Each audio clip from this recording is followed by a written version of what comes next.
What's up everybody, Matt here, and today I'll be reviewing Real Heroes issue 2. So let's get into it. So the comic opens with sort of like a flashback sort of thing of the real Olympian team being killed by Brainchild. You know, we see the Olympians like get blown up and just disintegrated.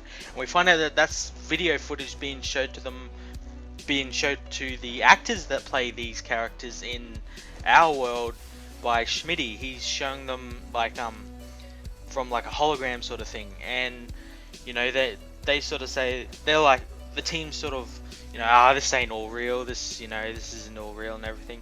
Then we find out that since playing that video, somehow the bad guy of the whole story, Brainchild, has found out where they are and they need to get out of the place. So they board like a Quinjet type thing and blast off to a sort of a Justice League watchtower sort of place.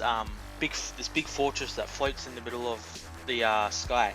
And they board it, and you know, they're showing around everything. They're showing like the command center and everything. They still can't really believe it, but then they start to, because they see all this stuff and they're like, hey, this isn't, you know, some PR stunt. You know, this is real. And Smitty tells them basically what they need to do. He wants them to dress up as their respective characters, the characters they play in the movies, and assure the world that they're not dead, and sort of try and bargain a peace with Brainchild, since he's sort of ruling the world now.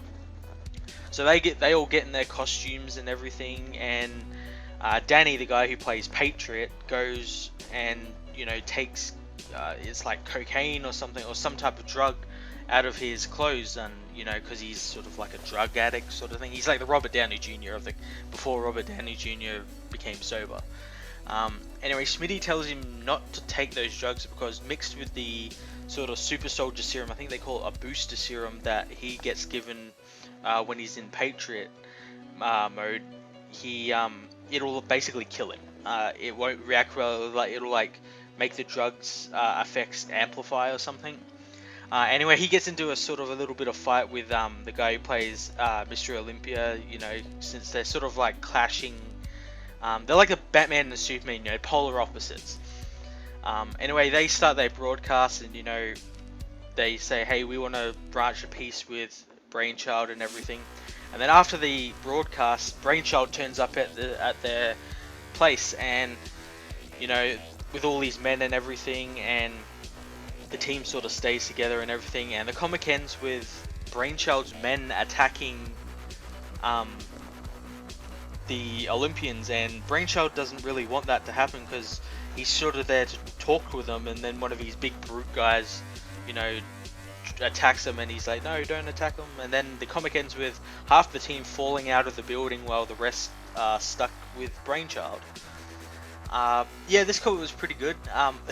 It continues the references to like our world and like our comic book movies as well. Like when they come to the Quinjet looking thing, they say they can't use it in their movies because there's a dispute between Sony and Fox and everything. So, you know, like Spider-Man and X-Men, that sort of thing.